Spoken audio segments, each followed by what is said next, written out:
OK. Ça y est. Ça y est, on y est? Ouais, Bonjour, on y est. bonjour tout le monde. Je suis heureuse de vous présenter la dernière conférence de ce sommet avec Anne. C'est elle qui clôture. Et Anne, vous la connaissez un peu, donc c'est elle qui est la créatrice et l'initiatrice de ce sommet. Et c'est elle qui va se présenter elle-même, en fait, hein, parce qu'elle va mieux vous raconter que moi ce qui l'a amenée à créer ce sommet et qu'est-ce qu'elle souhaite apporter comme contribution aussi avec. Voilà, je te laisse la parole, Anne. Merci Patricia. Et oui, voilà, donc effectivement, vous avez vu que j'étais l'initiatrice, la créatrice de ce sommet. Donc je voudrais me présenter un petit peu parce que finalement, vous ne me connaissez pas, je pense. Donc j'ai 55 ans. Je suis une femme tout à fait ordinaire. J'ai 2 enfants de 24 ans et 21 ans avec lesquels je vis encore pour l'instant. Je suis maman solo depuis des années et des années. Et question travail, j'ai toujours, avant mon cancer, j'ai travaillé pendant plus de 30 ans. J'ai fait toute ma carrière, en fait, dans ce qu'on appelle la grande distribution. Donc pour les personnes qui nous suivraient, qui sont pas en France, en fait, ce sont, des grands supermarchés, donc un de bricolage, une grande marque de bricolage et puis une autre, de jardinerie. Donc j'ai managé des équipes aussi, également. Et en 2019, je suis allée faire une banale mammographie et ça m'est tombé dessus comme un coup de tonnerre, un coup de massue et cancer du sein, donc avec des traitements lourds pendant pratiquement 2 ans. Donc j'ai eu ce qu'on appelle, enfin j'ai le droit à la totale, hein, comme on disait un petit peu avec Julie des Frangines l'autre jour. C'est-à-dire chimio lourde, puis plus légère ensuite.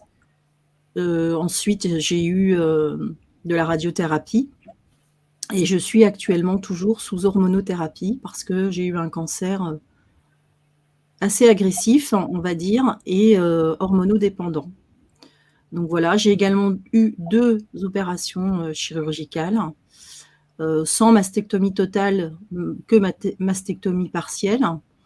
Mais voilà, donc j'ai été impactée assez lourdement et pendant les traitements et après les traitements. Et puis, ce qui s'est passé dans mon parcours, c'est que je me suis aperçue que pour avoir certaines ressources, notamment sur le plan du bien-être et sur le plan spirituel, parce que moi, je me suis posé énormément de questions pendant mes traitements. Et j'ai aussi cherché un sens, en fait, à ce qui m'arrivait, tout simplement. Parce que je pense que quand on a ce genre de maladie qui nous tombe dessus, eh bien, on a besoin de trouver un sens à ce qui nous arrive. Et donc, l'idée du sommet, suite à ça, je me suis également formée à la sophrologie, donc je suis diplômée en sophrologie. Et mon souhait aujourd'hui, c'est d'accompagner les personnes qui sont touchées par un cancer du sein parce que je pense qu'il y a quand même des choses que seules les personnes qui ont vécu ce type d'épreuve peuvent comprendre. On peut se mettre à la place de l'autre quand c'est comme ça, avec voilà, même avec la meilleure volonté du monde, en fait. Eh bien, il y a des choses qui nous échappent et aussi aimants soit-on, y compris la famille, les proches, les amis. Voilà, il y a des choses qu'on ne peut pas comprendre tant qu'on n'a pas vécu la même chose. Donc moi, je souhaite offrir, en fait, voilà, aujourd'hui, un accompagnement aux personnes qui le désireront et qui viendront vers moi parce qu'elles trouveront aussi que c'est juste. Voilà, parce que finalement, la vie, ce sont aussi des rencontres. Et donc l'idée du sommet, elle est née il y a quelques mois, parce que moi, je n'y connais absolument rien sur le plan informatique et sans justement Patricia, ce sommet n'aurait pas eu lieu. Donc merci à toi, mon amie, parce que c'est elle qui a complètement et bénévolement créé aussi tout le site internet, voilà, qui abrite le cocon dans lequel nous nous trouvons à l'instant. Donc merci à toi, ma belle. Et donc mon souhait, c'était de vous offrir des ressources, en fait, gratuites, comme celles que moi j'aurais aimé trouver, pendant, mes traitements et même après mon cancer aussi.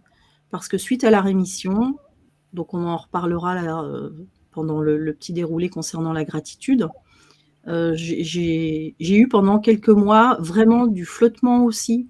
Je me suis posé énormément de questions parce qu'on n'est plus pris en charge sur le plan médical, donc on n'a plus une vie qui est rythmée, justement par les rendez-vous médicaux et on tombe dans une sorte de fond, de puits sans fond aussi, donc bon, qui m'a amenée moi à aller justement voir dans mes profondeurs, à creuser, mes ombres, mais aussi à en extraire la lumière.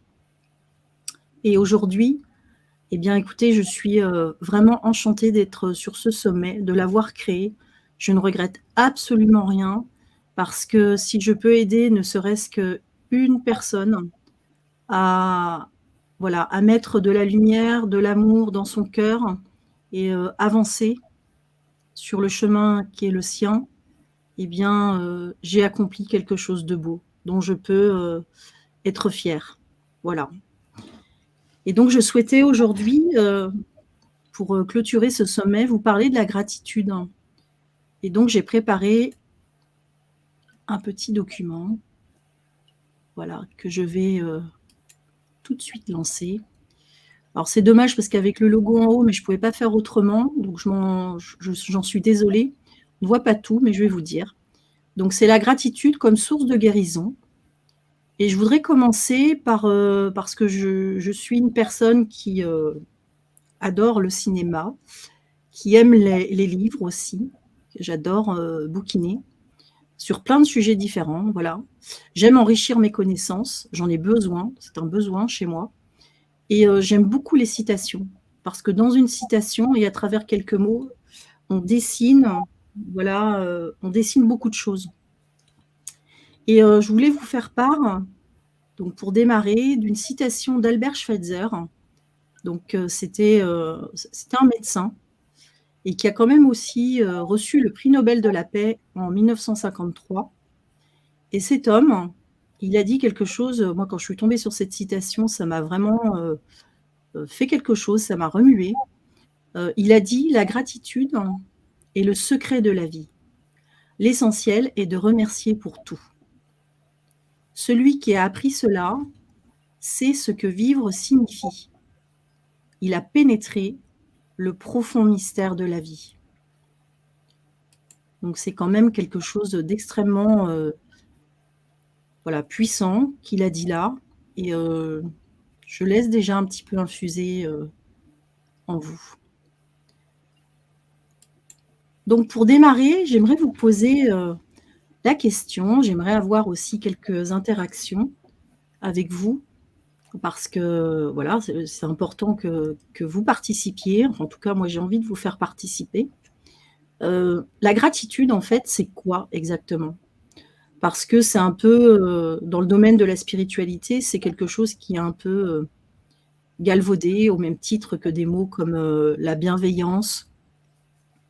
Donc, la gratitude, qu'est-ce que c'est, en fait? C'est quoi pour vous? Comment est-ce que, vous la définiriez et que ça parte de, voilà, de votre cœur et vous diriez quoi? Donc je vais attendre un petit peu, pour avoir, les premiers retours, parce qu'il y a toujours un petit décalage.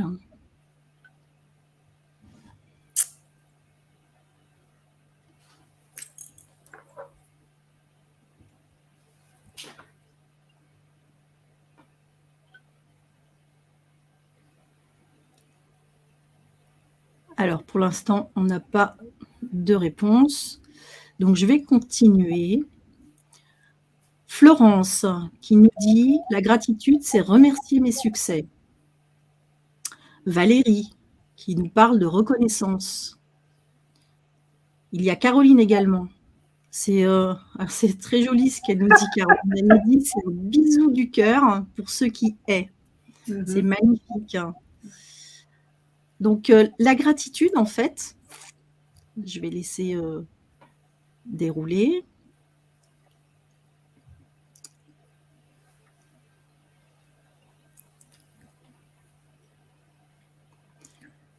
Donc en fait, on éprouve de la gratitude quand on se perçoit comme bénéficiaire d'un bienfait. En fait, c'est le sentiment, c'est l'état d'esprit que l'on peut éprouver envers autrui ou envers la vie qui découle du bienfait qu'est la gratitude. Et en fait, ça vient du latin gratia, qui veut dire faveur. Donc ça veut dire qu'on se sent vraiment reconnaissant, effectivement. Valérie, a mis le doigt dessus. Et c'est quand on éprouve un sentiment en fait profond de reconnaissance envers autrui ou envers la vie, et on se sent vraiment bénéficiaire d'un bienfait. Donc c'est pour ça que j'ai mis en visuel une boîte comme un cadeau avec c'est vraiment ça.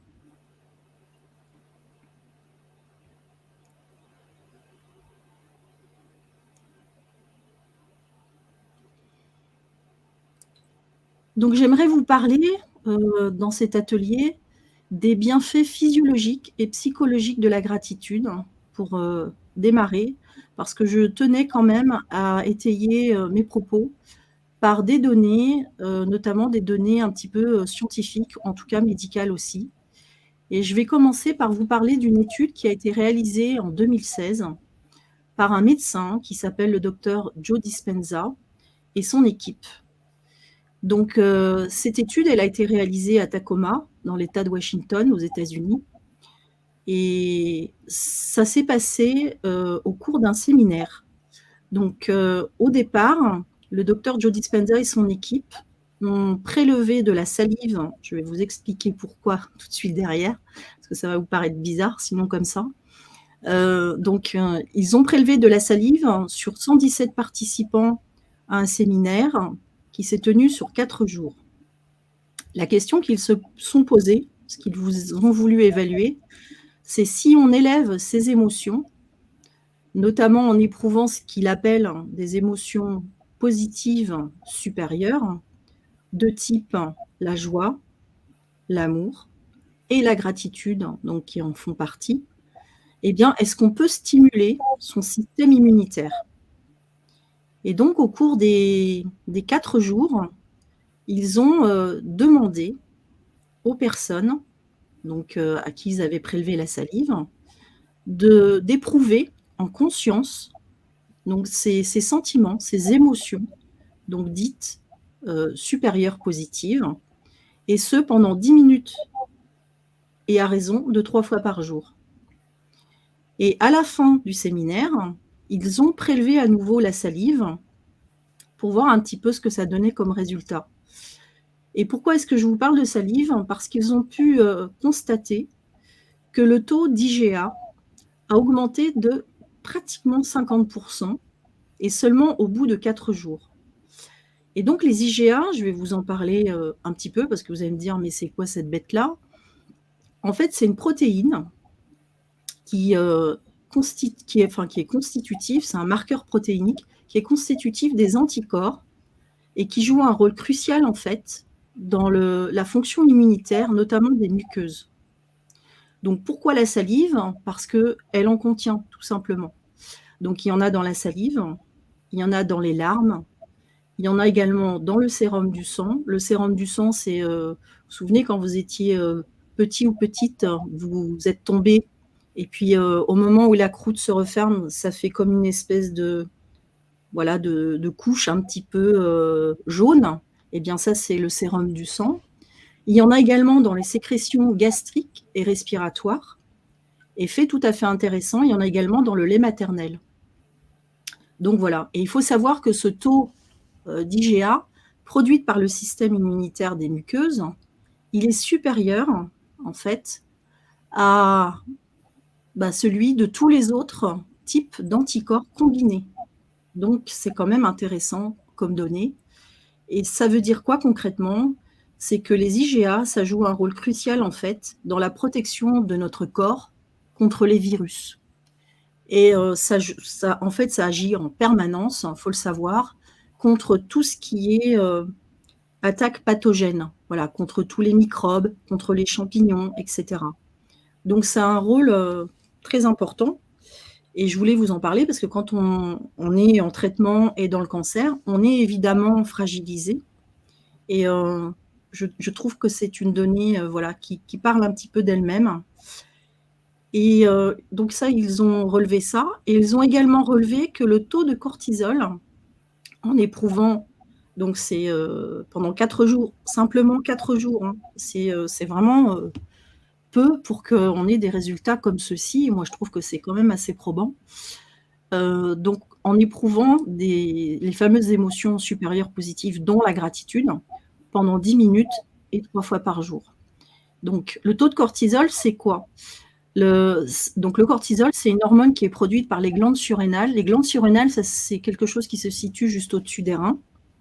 Et donc c'est en réponse à une stimulation de l'hypophyse. L'hypophyse, ça se trouve dans le cerveau. Et donc c'est une hormone qui est essentielle, notamment en cas de stress. Sachant que le stress, tout le monde le sait maintenant, il peut y avoir du bon stress, notamment pour augmenter la résistance justement de notre corps, parfois aussi pour se dépasser, effectivement, aussi bien sur le plan mental d'ailleurs que sur le plan physique, notamment quand on fait du sport par exemple. Mais par contre, c'est pas OK non plus quand le cortisol en fait est trop élevé dans le corps humain, puisque ça provoque, ou ça peut provoquer en tout cas, tout un tas de maux, MAUX, dont l'hypertension artérielle, l'alopécie. Donc pour les personnes qui ont un cancer du sein, l'alopécie, c'est la chute des cheveux. Mais donc ça peut jouer aussi pour toute autre personne. Donc ça, voilà, il faut savoir que le stress joue aussi là-dessus. Ça peut jouer sur la faiblesse musculaire. Ça amène également une baisse de la libido, des temps de cicatrisation qui sont plus longs. Ça amène également des maux de tête, de l'immunodépression. Donc ça veut dire que le fameux système immunitaire, quand le taux de cortisol est trop élevé, eh bien, il est beaucoup moins efficace, notre système immunitaire, alors que les IGA favorisent ce système immunitaire. Le taux de cortisol trop élevé, c'est aussi de l'obésité. Et puis, ça peut provoquer également l'irrégularité des cycles menstruels. Donc, tout ça, ce sont des données qui sont quand même... voilà. Je trouvais intéressant de vous les livrer telles quelles pour que vous puissiez éventuellement déjà vous faire votre propre opinion sur le sujet. Voilà, je vais vous parler également d'une autre étude qui a été réalisée en 2016 par des chercheurs de l'Université de Californie aux États-Unis. Donc 2016 a été une étude un petit peu, a été une année, propice, on dirait, à l'étude des effets de la gratitude sur le corps, puisque ces chercheurs, ils ont tout simplement pris un certain panel de personnes, et ils ont effectué des IRM quand les personnes ressentaient de la gratitude. Et donc, quelle zone est-ce que ça active dans le cerveau quand on ressent de la gratitude? Ça active principalement 2 zones, le cortex singulaire antérieur et le cortex préfrontal médian. Alors pour moi, comme pour vous, je pense que voilà, ça va être entre guillemets un peu des gros mots, parce que moi je ne suis pas du tout dans le domaine médical. Mais je vous ai mis juste ce petit gif là pour vous montrer où ça se situe dans le cerveau. Et il faut savoir que ça fait la jonction en fait entre le cerveau droit et le cerveau gauche. Donc c'est pas négligeable. Hein. Et puis ça joue également en deuxième partie sur l'hypothalamus. Donc au niveau du cortex singulaire antérieur et du cortex préfrontal médian, j'ai quand même creusé un peu la question aussi. Ça agit en fait, ça a trait dans le cerveau à tout ce qui concerne la cognition morale et sociale. Alors la cognition, c'est quoi? Je vais vous définir ça assez rapidement parce que je ne voudrais pas non plus trop vous ennuyer avec mes explications. C'est l'ensemble en fait des processus mentaux qui jouent dans la reconnaissance de son environnement et dans la conscience qu'on peut avoir des événements.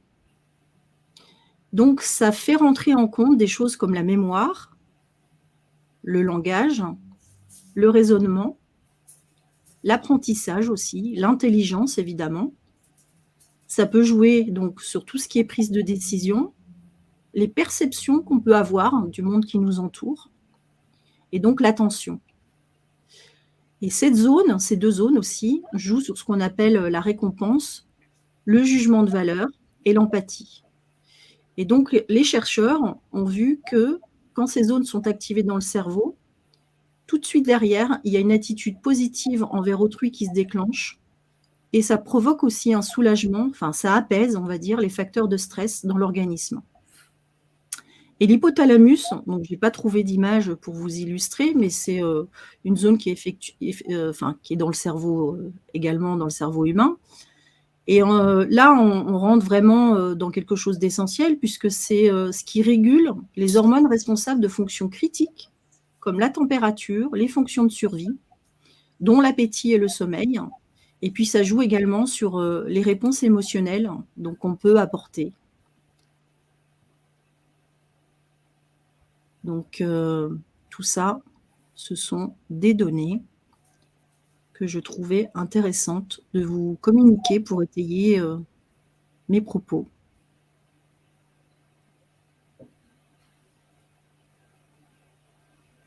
Il est beau le cerveau qui tourne. Et donc après, nous arrivons sur cette magnifique petite fille qui, moi, personnellement, quand j'ai vu l'image, j'ai craqué parce que j'aimerais bien pouvoir dormir comme ça, là, comme un bébé. Donc les autres bienfaits de la gratitude sur le plan purement physique, c'est la qualité de sommeil qui est améliorée, la réduction du stress et de l'anxiété, donc on en a un petit peu parlé. Et alors, hop, je vais juste revenir 2 petites minutes en arrière. Diminution également des risques, voilà, c'est ça, des risques cardiovasculaires. Les autres bienfaits de la gratitude, rapidement, c'est une augmentation des connexions neuronales, donc amélioration de la neuroplasticité. Alors je vous donne juste l'info comme ça parce que je pense que là, ça touche aux neurosciences, hein. Ce sont des choses qui se développent, qui, sont étudiées depuis quelques années maintenant. Et donc on s'aperçoit que la gratitude, eh bien, ça permet aussi une meilleure neuroplasticité. On a vu également donc la protection contre les troubles de l'anxiété, éventuellement contre la dépression. Et puis sur le plan psychologique, eh bien, ça amène une meilleure relation à son corps, une meilleure estime de soi, notamment grâce à l'activation de la sérotonine dans le cerveau. Donc on revient sur, nos fameuses hormones. Donc la sérotonine, c'est une hormone qui joue sur le bien-être à long terme et puis ça active aussi la dopamine. Donc ça, c'est l'hormone du plaisir à court terme et de la satisfaction à caractère immédiat. Donc ça joue vraiment sur le bien-être tout de suite instantané, mais ça joue aussi sur le bien-être à long terme. Et ça, je trouvais que c'était intéressant comme information également à vous communiquer.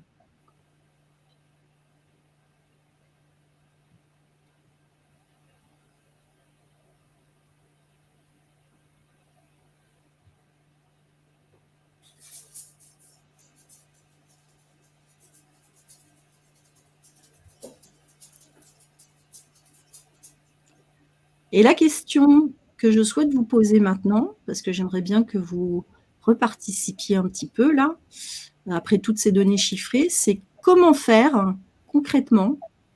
Alors voilà, tant pis, je vous ai spoilé déjà l'une des premières choses. Comment faire concrètement donc pour pratiquer, pour exercer la gratitude, sachant que c'est quelque chose qui effectivement pour moi se cultive au quotidien. Donc j'aimerais vous poser cette question. Comment faire pour exercer la gratitude, selon vous? Je vais vous laisser, quelques instants et puis qu'on ait, vos réponses comme des étoiles qui s'allument.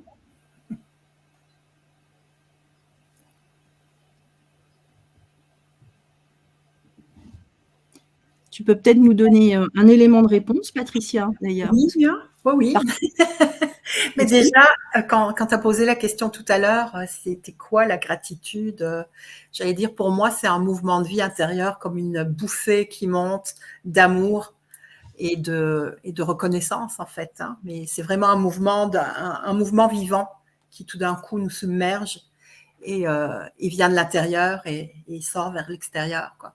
C'était ça que j'avais envie de partager. Puis, comment entretenir Alors, nous déplie pas tout parce que je te connais.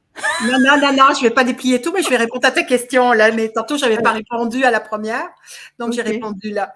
Mais évidemment, le sourire, parce que là, on l'a en face carrément, mais ça se cultive effectivement. Et pour cultiver la joie, du coup, moi, je vais regarder des films comiques ou des choses comme ça, des choses que je sais qui vont me faire rire, pour animer la joie en moi, et après me faire sourire. Et puis après, à ce moment-là, tu as des belles énergies en toi qui font que tu as de la gratitude, de toute façon, pour le moment que tu viens de passer et de rire, quoi. C'est ça. Alors, on a des réponses de nos amis. Merci à vous d'ailleurs de participer parce que ça me fait vraiment plaisir, du coup. J'éprouve de la gratitude tout de suite pour ça. Merci à vous. Donc, j'ai Edith qui nous dit « C'est un état d'ouverture du cœur et de beauté ». Voilà, une façon très jolie, effectivement, d'exercer la gratitude. J'ai Florence qui nous dit « Le soir, remercier ma journée par écrit dans un petit carnet, détailler mes petits pas, mes petites victoires. » Caroline qui nous dit « Ouvrir son cœur, faire des bisous, des câlins, rire, et la gratitude jaillit comme une fontaine de jouvence. » C'est beau tout ça. Écouter une jolie musique qui pétille pour Florence. Eh bien, on va continuer le petit déroulé parce que tout ça, en fait, il n'y a pas de recette, on va dire, miracle. C'est tout ce que vous dites, en fait, est vrai. Et on va le voir en continuant un petit peu. Donc, effectivement, l'une des premières façons concrètes d'exercer la gratitude, donc ça, ce sont des données que j'ai trouvées aussi et puis que j'ai puisées en moi, effectivement. L'une des premières choses, c'est de sourire. Je pense qu'il y a toujours moyen de sourire, même quand on n'est pas bien, en difficulté, en traitement. Lors de la conférence de l'ENAIC, qui était absolument sublime, l'ENAIC nous a même dit, le matin, vous pouvez vous lever, et même si vous n'avez pas envie, parce que ça va activer tout un tas d'autres choses également dans le cerveau, eh bien, vous prenez un crayon le matin, ou quand voilà, vous n'êtes vraiment pas bien, vous prenez un crayon, vous le mettez au niveau de votre bouche comme ceci, et vous souriez. Donc, évidemment, le sourire, là, pour le coup, n'est pas très naturel, mais ça marche de la même façon. Mais imaginez ce que ça peut effectivement provoquer. Et on a vu, voilà, maintenant, tous les effets et les bienfaits physiologiques et psychologiques de la gratitude. Eh bien, imaginez quand on sourit. Et on peut sourire à tout. On peut sourire... et de la même façon, voilà, c'est là où je voulais en venir derrière, on peut dire merci.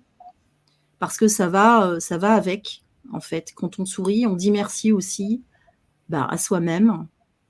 On peut dire merci, évidemment, aux autres. Et on peut remercier la vie. Moi, je rajouterais qu'on peut remercier pour tout et pour rien. C'est la spontanéité du vivant.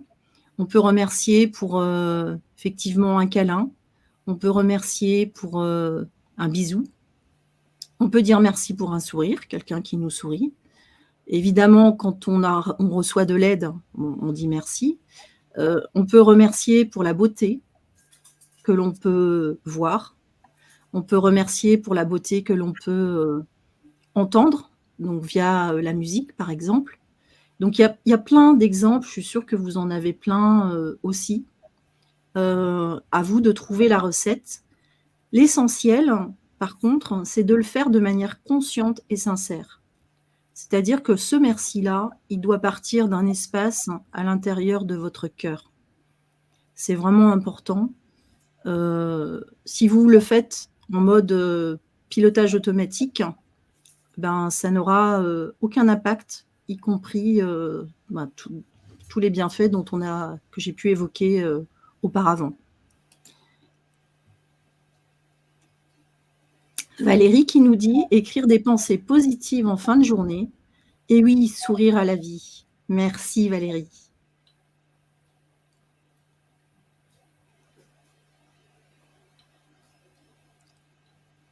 Donc un autre moyen concret d'exercer la gratitude, c'est la prière. Alors là, je précise tout de suite, au cas où, mais je ne pense pas que dans cet espace on ait de problème. C'est en dehors évidemment de tout dogme religieux. La prière, il y a plein de façons d'exercer la prière. Le fait de se mettre en prière, déjà, c'est on rentre à l'intérieur de soi. On peut remercier à travers une prière. On peut effectivement aussi demander des choses. Et ça, c'est un moyen vraiment concret également d'exercer la gratitude. On peut ritualiser aussi les prières de façon à ce que, voilà, tous les bienfaits de la gratitude peuvent venir aussi à travers l'exercice d'une prière. Et de la même façon que le sourire, le merci, tout ce que je suis en train d'évoquer là, la prière, il faut aussi le faire de manière consciente. Voilà, en allumant la lumière divine, nous avons tous à l'intérieur de notre cœur d'amour, parce que nous ne sommes que ça, une boule d'énergie emplie de lumière et d'amour, quand on veut bien le voir en tout cas. Et voilà, la prière, c'est vraiment quelque chose de concret aussi. Dans l'interaction avec les autres, donc l'un des moyens d'exercer autrement la gratitude, c'est de faire des compliments de manière gratuite. Voilà, pour un oui, pour un non. Je descends à la boulangerie chercher mon pain le matin. Eh bien, je dis à la boulangère: «Ah, qu'est-ce que vous êtes belle aujourd'hui» ou «Vous avez changé de coiffure». C'est porter une attention particulière. On peut le faire évidemment à travers un sourire, mais voilà, porter une attention particulière parce qu'on ne sait pas derrière, on offre quelque chose à la personne de manière complètement gratuite, sans rien en attendre en retour. Et ça fait autant de bien à soi-même en fait, qu'à la personne souvent, à qui on prodigue le compliment. Donc n'hésitez pas, tout au long de votre journée, de vos journées, à faire des compliments. Et puis, c'est important aussi, si on a la chance de ne pas vivre seul, de dire aux personnes avec qui on vit quelque chose qu'on aime chez elles, une fois par jour. Et là, j'irai même moi un petit peu plus loin, sur quelque chose non pas qu'elles ont fait, parce que ça peut être sympa, mais c'est surtout quelque chose qui vient de leur essence, de leur être profond. Aujourd'hui, voilà, tu as fait ça, mais tu as été merveilleux ou merveilleuse d'avoir fait ça. On transforme, voilà, il y a toujours des qualificatifs, des superlatifs pour, vraiment étayer ça. Un autre moyen concret, c'est un exercice qu'on m'a fait faire pendant mon cancer qui m'a vraiment, bouleversifiée, comme on pourrait dire avec un peu une touche d'humour. C'est de se regarder dans le miroir et d'énumérer les qualités qu'on se reconnaît, ou en tout cas d'énoncer à voix haute face à soi-même la fierté qu'on a d'avoir accompli quelque chose. Et ça, c'est vraiment quelque chose qu'on peut faire au quotidien aussi. Et souvent, moi je le fais, maintenant, au quotidien. Je passe, une fois, devant le miroir et je me dis: «Toi, tu es belle, tu es une belle personne». Et je sais que la première fois quand je l'avais fait, on m'avait demandé de dire ça, de me positionner devant un miroir pendant que j'étais en traitement. J'étais chauve, donc j'avais plus de cheveux, j'avais plus de sourcils. Je me trouvais affreuse. Et là, c'est venu, je peux vous assurer, de mon centre énergétique du hara. C'est remonté dans tout mon corps, tous mes chakras se sont allumés et j'ai pleuré, mais c'était, de l'émotion à la fois, de joie, de libération. Enfin, ça a été un exercice vraiment, extraordinaire. Vraiment extraordinaire. Donc moi, je vous engage à le faire et puis faites-le à voix haute. Vraiment, regardez-vous droit dans les yeux et exercez ça, vous allez voir, vous allez ressentir, des bienfaits.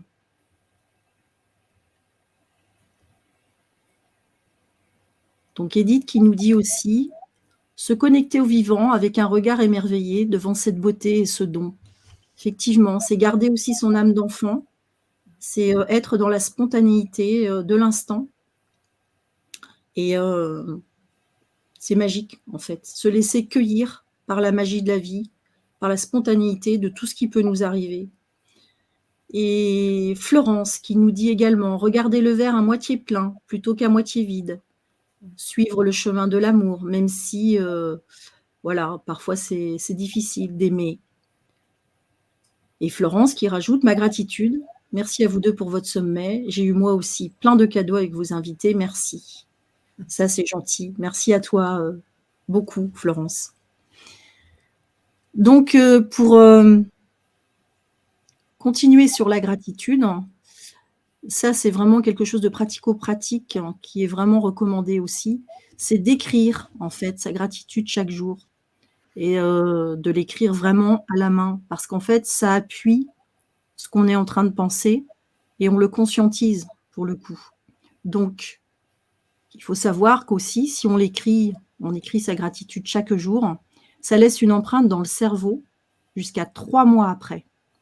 Donc c'est quand même pas rien, en fait. Et tout de suite, ça active aussi, dans le fait d'écrire la gratitude, une meilleure estime de soi et plus de compassion pour les autres.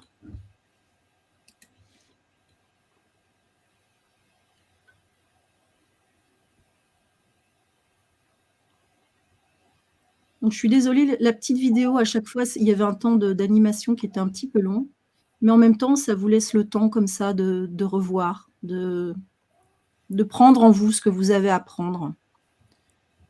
Alors, pourquoi, rapidement, parce que j'ai pas envie de vous embêter avec ça, mais pour moi, il me paraissait important de vous expliquer pourquoi j'ai mis ce titre-là, parce que ça peut effectivement, paraître un peu gros. Alors déjà, je fais le rappel, simple que tout ce qui est dit, dans cette conférence et au sein de ce sommet d'ailleurs ne se substitue évidemment en aucun cas à un avis médical et à un traitement thérapeutique. Surtout, allez voir les médecins et faites bien vos traitements. Donc pourquoi la gratitude comme source de guérison? En tout cas pour moi. Qu'est-ce que ça a fait? C'est que même quand j'étais en souffrance, donc pendant mes traitements, je me suis aperçue qu'il existe des tas de raisons, de dire merci. Voilà, on en parlait, tout à l'heure. Eh bien, déjà, moi, je remerciais, mais vraiment, hein, et sincèrement, et je continue à le faire, hein, encore aujourd'hui puisque je suis en rémission grâce à ça. De dire merci aux médecins, au personnel soignant, à toutes les personnes qui ont pris soin de moi pendant mes traitements. D'être également dans un pays, ça Julie l'avait souligné, d'être dans un pays qui prend en charge la majorité des traitements. Et puis, dire merci aussi pour toute l'aide qu'on peut recevoir par les soins de support, par les proches évidemment, par sa famille et puis par les associations évidemment. Donc il y a aussi des tas de raisons de sourire, de s'émerveiller de la vie qu'on a en soi et autour de soi. Et ça m'a permis de prendre beaucoup de recul et d'avoir un meilleur moral. En tout cas, d'envisager mes journées en me disant: «Bon allez, on y va». Ça me mettait un petit coup de pouce, même quand j'allais vraiment pas bien. Et puis, j'ai commencé à prendre l'habitude de ritualiser, la gratitude pour, encore mieux profiter de ses bienfaits et le matin et le soir et notamment, le soir avant de me coucher, j'exerce au quotidien ma gratitude. Eh bien, ça m'a permis aussi, très concrètement, souvent, de m'endormir plus facilement et de manière vraiment apaisée. Donc voilà, je vous livre tout ça en toute simplicité et vulnérabilité, parce que si moi ça m'a fait ça, je me dis que ça peut aussi faire ça pour vous. Donc c'est plutôt dans cet état d'esprit, c'est pas pour m'étaler moi.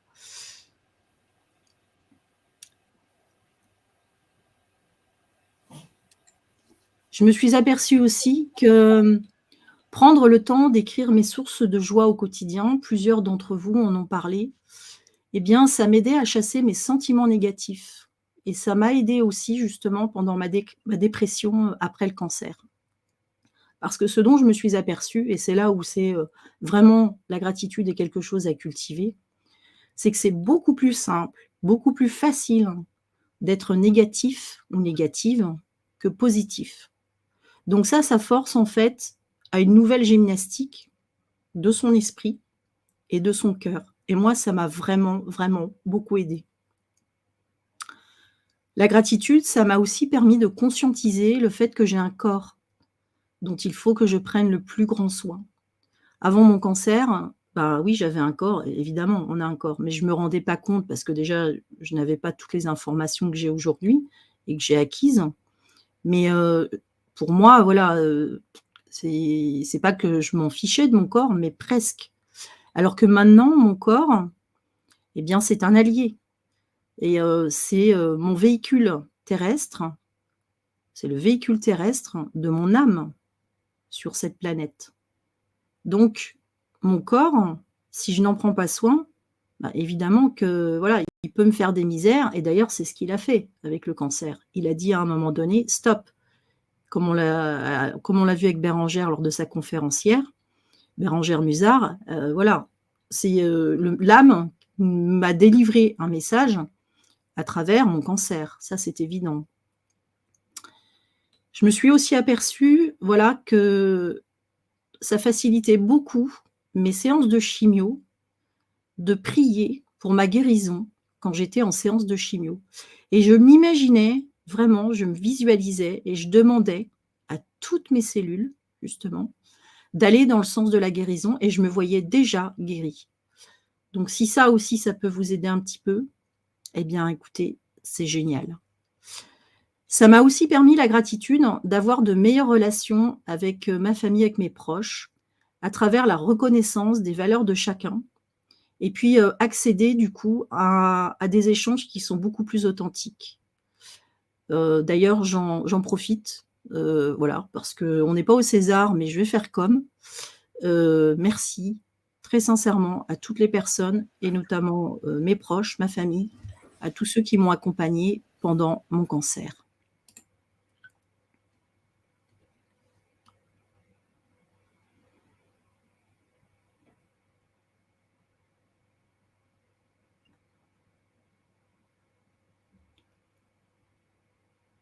Donc je laisse dérouler.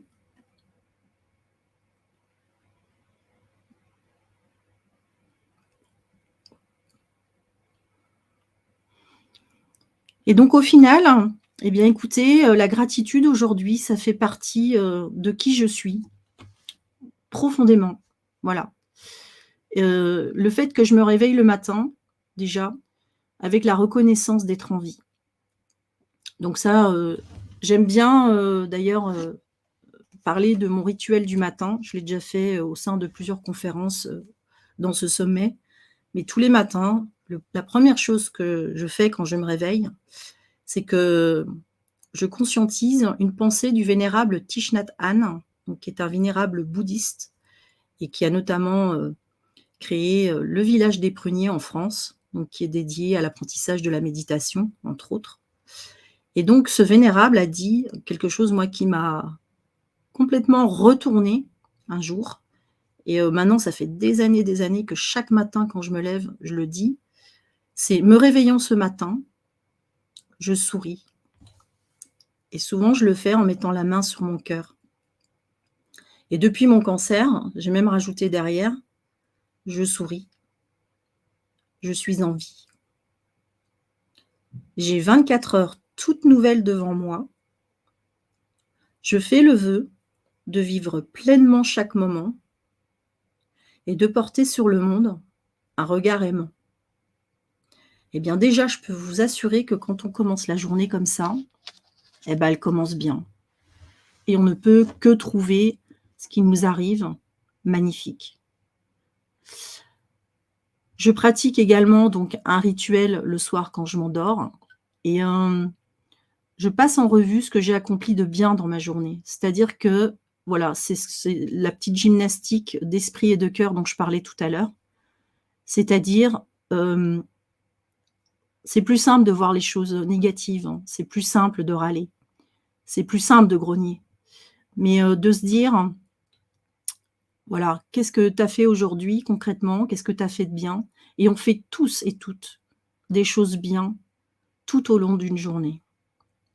Donc il faut s'en féliciter et ça, je vous assure que voilà, ça change beaucoup de choses dans la façon d'appréhender, les autres, d'appréhender le monde, d'appréhender la vie. La gratitude aujourd'hui, ça fait aussi que, tout simplement, je m'aime comme je suis. Alors, voilà, ça a été un chemin, hein. Le cancer m'a amenée à ça, parce qu'avant je ne m'aimais pas et je pense qu'il y a beaucoup de malades, hein, qui, déclenchent un cancer aussi, parce qu'en fait, l'âme est en train de dire: tu ne t'aimes pas, il va falloir que tu fasses quelque chose aussi pour t'aimer.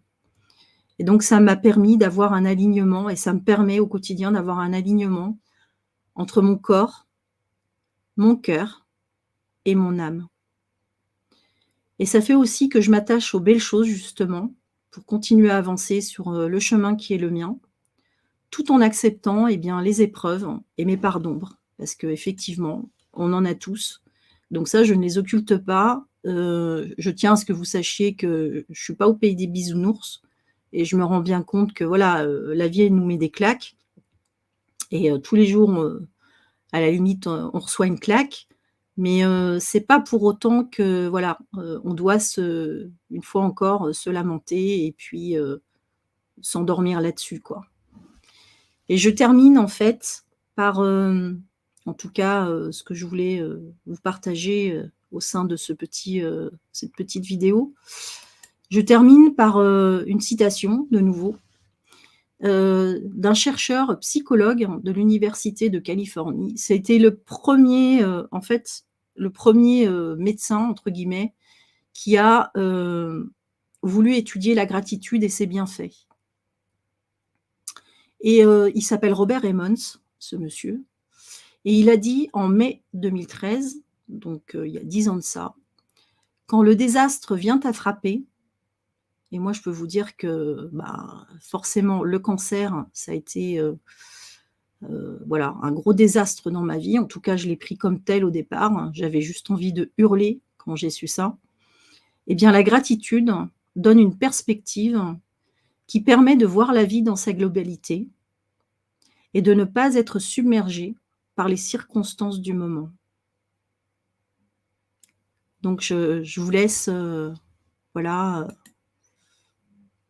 avec, cette, dernière citation et j'aimerais savoir, voilà, ce que vous pensez de tout ça avant qu'on termine par un petit exercice pratique de gratitude.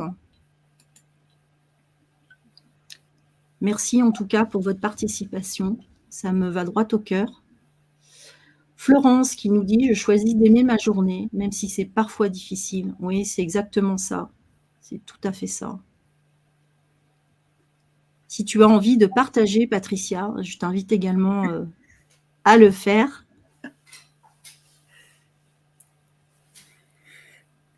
La gratitude, elle devrait être au cœur de chaque pensée quasiment. Juste le fait de respirer, d'être en bonne santé par rapport, tout le monde ne vit pas les mêmes choses en même temps, puis parfois on est chanceux, hein, on a juste des petits bobos, mais on se plaint, puis on devrait arrêter de se plaindre en fait et prendre la vie pour ce qu'elle est, magnifique en fait, hein. Tout est beau autour de nous. Moi, j'ai beaucoup de gratitude pour la nature, pour ce qui m'entoure, les couleurs, ça m'émerveille. Je pourrais m'asseoir contemplative et observer tout ça pendant des heures en fait. Tellement je trouve ça beau. Ça me fait pleurer, la beauté me fait pleurer tellement.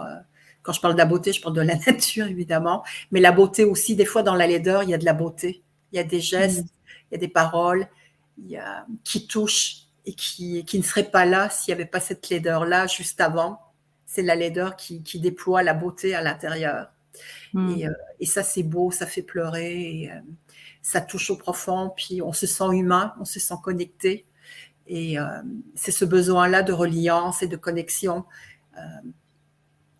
avec le vivant, en fait, qui fait émerger cette gratitude qui doit être constante. Voilà, je remets les paroles de Florence qui nous dit effectivement: «Je choisis d'aimer ma journée, même si c'est parfois difficile». Et par rapport à la nature, moi je soulignerais aussi, l'art. justement, sous toutes ses formes. Parce Oui. que l'art, c'est aussi une source profonde pour moi de gratitude, hein, tous les jours, à travers voilà, un film que je peux visionner, à travers une musique Tout à que fait. je peux écouter et dont je peux, enfin, tous mes sens en fait s'en délectent, à travers un bon repas. Voilà, à partir du moment où on laisse aussi rentrer l'art, et l'art, on peut le voir partout. Et il y a de l'art dans la nature, comme tu le disais, et on peut rentrer en contemplation et en amour par rapport à ça. Mais même l'art tout court, il y a tellement de sources d'art. Et puis c'est quelque chose qui se cultive aussi, ça.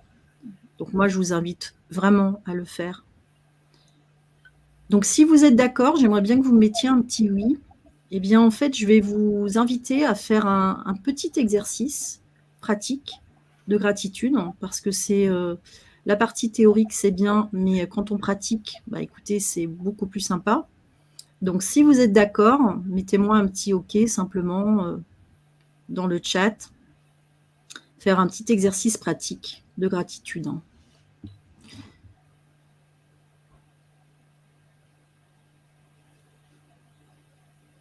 J'attends vos retours.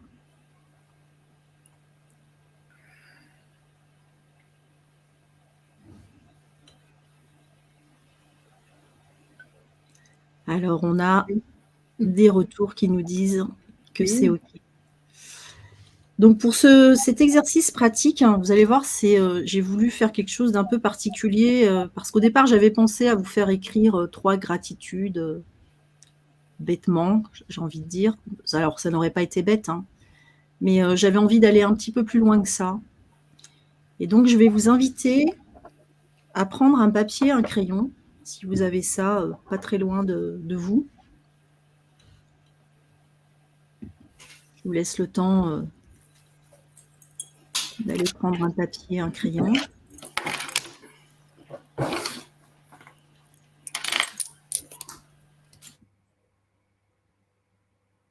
Voilà.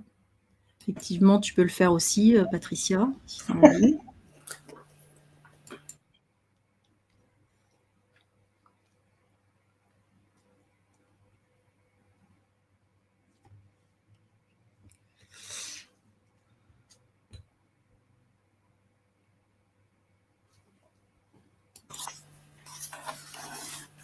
Voilà, je vais vous inviter à fermer les yeux juste quelques instants pour rentrer en vous, vous poser à l'intérieur de votre corps et de votre cœur. Donc une profonde inspire.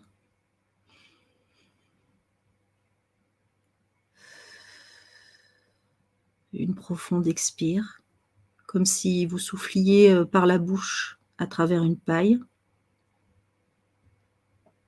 Donc, comme on l'avait vu avec Edith, la respiration, c'est un médicament gratuit qui est à disposition de tout le monde et qui permet quasiment instantanément de s'apaiser.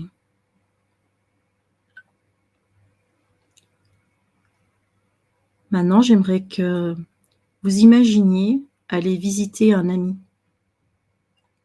ami qui vous est très cher, que vous connaissez depuis longtemps, auquel vous tenez particulièrement, parce qu'il a toujours été là pour vous. Et cet ami à qui vous allez rendre visite, eh bien, quand vous arrivez chez lui, il vous invite à vous asseoir en face de lui, sur une chaise. Et puis, cet ami, eh bien, en premier, il vous exprime un sentiment vraiment profond. Il vous prend les mains, vous êtes assis l'un en face de l'autre. Il prend ses mains entre les vôtres, et puis il vous dit: j'ai peur. J'ai vraiment très peur. Vous ne savez pas quelle est la source ni la cause de cette peur. Mais ça n'a pas d'importance. Ce n'est pas là où je veux vous emmener. Je vais vous inviter à rouvrir les yeux tout en restant dans l'espace de votre cœur et à noter simplement une phrase, pas plus. Qu'est-ce que vous diriez à cet ami qui est assis en face de vous, sur une chaise, qui vous regarde droit dans les yeux et qui vous dit qu'il a peur?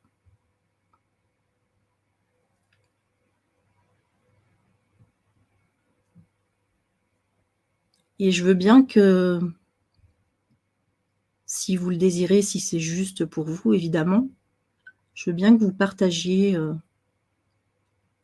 dans le chat ce que vous pourriez dire à votre ami.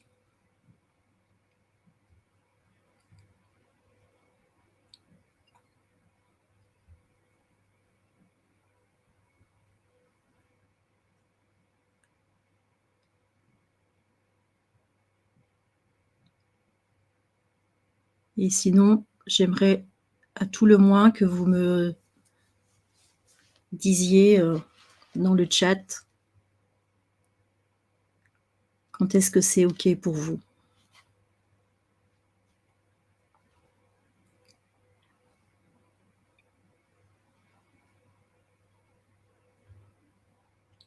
Valérie qui nous dit « Je suis là », tout simplement.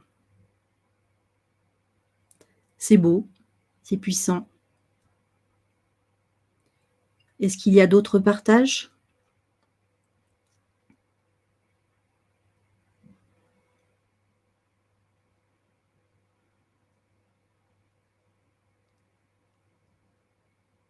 Je vais vous inviter à refermer vos yeux, à retourner dans cet espace où vous êtes avec cet ami. Il est assis sur sa chaise. Il vous regarde droit dans les yeux. Il a toujours ses mains prises entre les vôtres. Et puis il se met à pleurer. Vous sentez en lui une profonde tristesse monter.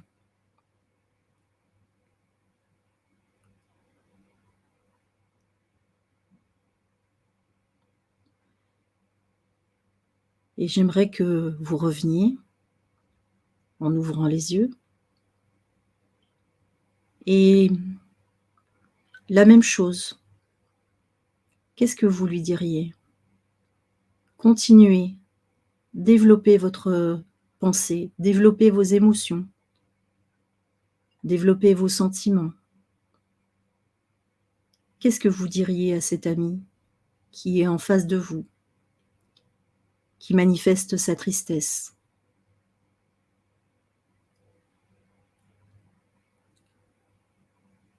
Edith, par rapport à la peur, nous dit « J'entends que tu as peur. De quoi tu aurais besoin pour te sentir mieux ? Je suis là et je te tiens la main. » Merci Edith.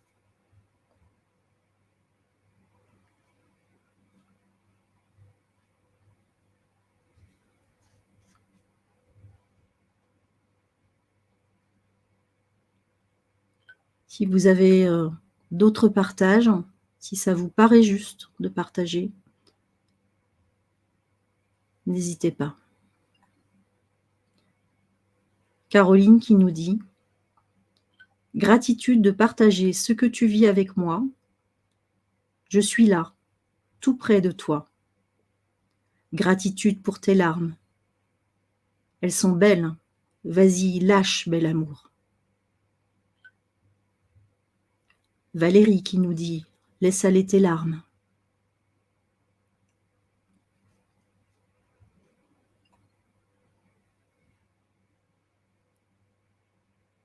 Je vais vous inviter une dernière fois à fermer vos yeux de nouveau,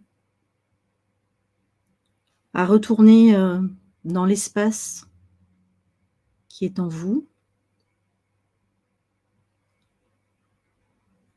Florence, qui nous dit par rapport à l'ami qui est triste, respire profondément. La peur est une messagère, elle est là pour que tu la traverses. Et je suis là, je te tiens la main, tu es en sécurité.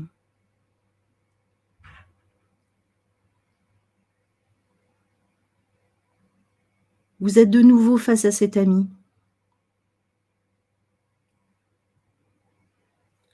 Il vous a dit qu'il avait peur.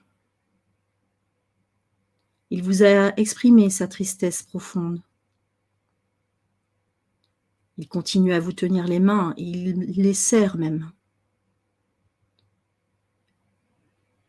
Et puis il vous exprime qu'il est fatigué, qu'il se sent impuissant.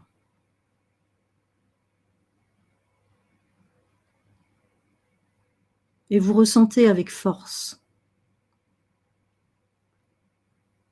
dans votre propre corps, à l'intérieur de vous, dans cet espace qui vous unit tous les deux au niveau du cœur.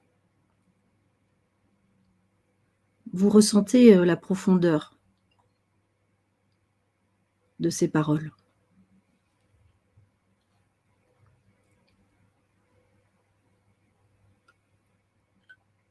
Je vais vous inviter une dernière fois à rouvrir vos yeux.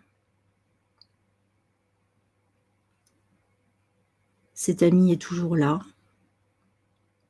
Il vient de se confier à vous, dans toute sa sensibilité, dans un large spectre d'émotions. Il vous a dit qu'il avait peur. Il vous a partagé sa tristesse, son impuissance, son épuisement. Qu'avez-vous envie de lui dire une dernière fois?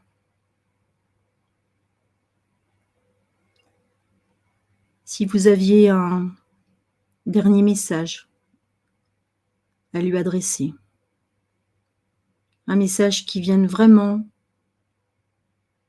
de la petite flamme que vous avez à l'intérieur de votre cœur. Florence nous dit « Laisse couler tes larmes. Tes larmes sortent comme une libération. Elles ne restent pas cristallisées en toi. Si tu as besoin de moi, je serai toujours là pour toi. »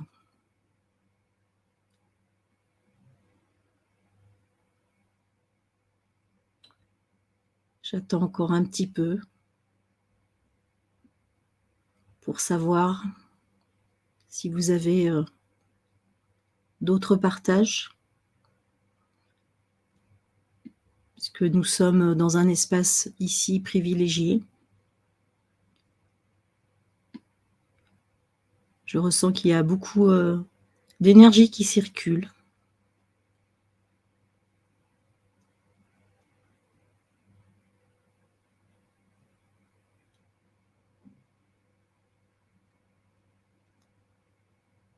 Valérie nous dit « Je vais t'aider, je suis là pour toi. » Eh bien Valérie, Florence, Edith, Caroline, Patricia et toutes les personnes ensuite voilà, qui ne se sont pas manifestées, toutes celles qui regarderont le replay également. Je vais vous inviter une dernière fois pour pratiquer la gratitude par rapport à cet exercice. Je vais vous inviter à fermer les yeux une dernière fois, à retourner dans cet espace à l'intérieur de vous, où tout est lumière, où tout est amour.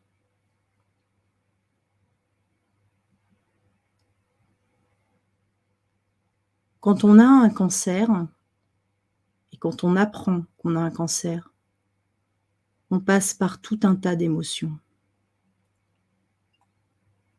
Et les émotions principales qui viennent tout de suite, et celles que l'on éprouve le plus souvent pendant les traitements, sont la peur, la tristesse. On se sent souvent impuissant, épuisé. Eh bien, cet ami que vous avez face à vous, tout ce que vous lui avez dit, imaginez maintenant que vous le dites à votre propre corps.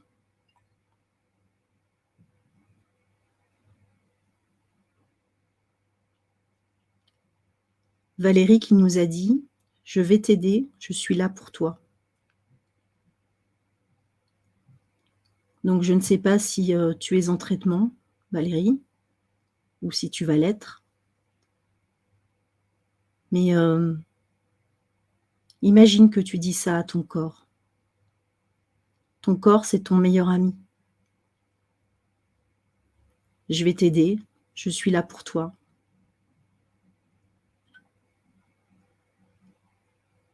Edith qui nous dit « Aujourd'hui, tu es là. » Et c'est OK.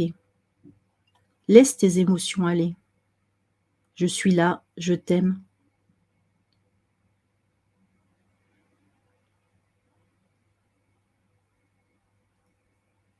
Florence qui nous avait dit « Laisse couler tes larmes sortent comme une libération. Ainsi elles ne restent pas cristallisées en toi. »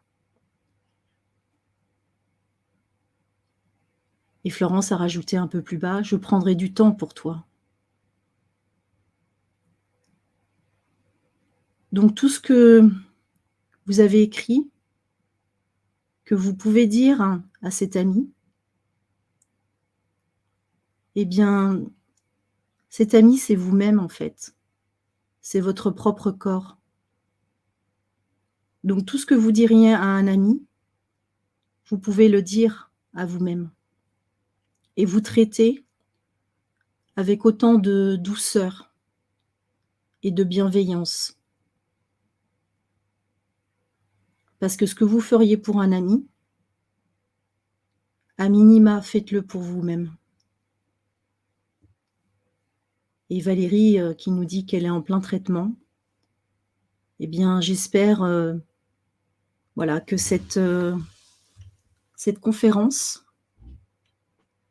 et ce petit exercice pratique, j'espère que ça vous aura ouvert quelques portes, apporté quelques éclairages et que ça vous soutiendra. En tout cas, Valérie, puisque tu es là et que tu participes, eh bien, mais je le dis aussi évidemment à toutes les personnes qui assisteront et qui assistent par ailleurs, eh bien, haut les cœurs, ma belle.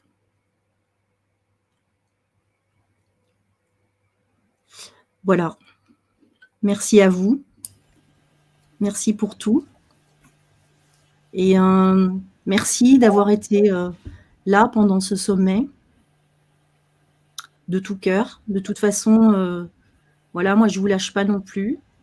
Les intervenants, la plupart des intervenants ne vont pas vous lâcher. On vient d'ouvrir un grand cercle, voilà, d'énergie, de lumière, d'amour, de paix. Et puis, bah écoutez, on ne se lâche pas, continuez à nous suivre. Vous aurez les replays pendant encore 48 heures. Je suis en train de réfléchir avec Patricia, puisque j'ai eu quelques sollicitations déjà, pour vous offrir à petit prix la possibilité d'un coffret numérique avec l'ensemble des conférences. Donc, je reviendrai vers vous très rapidement. Et j'ai reçu des mails également, vraiment très gentils, en me remerciant pour ce sommet.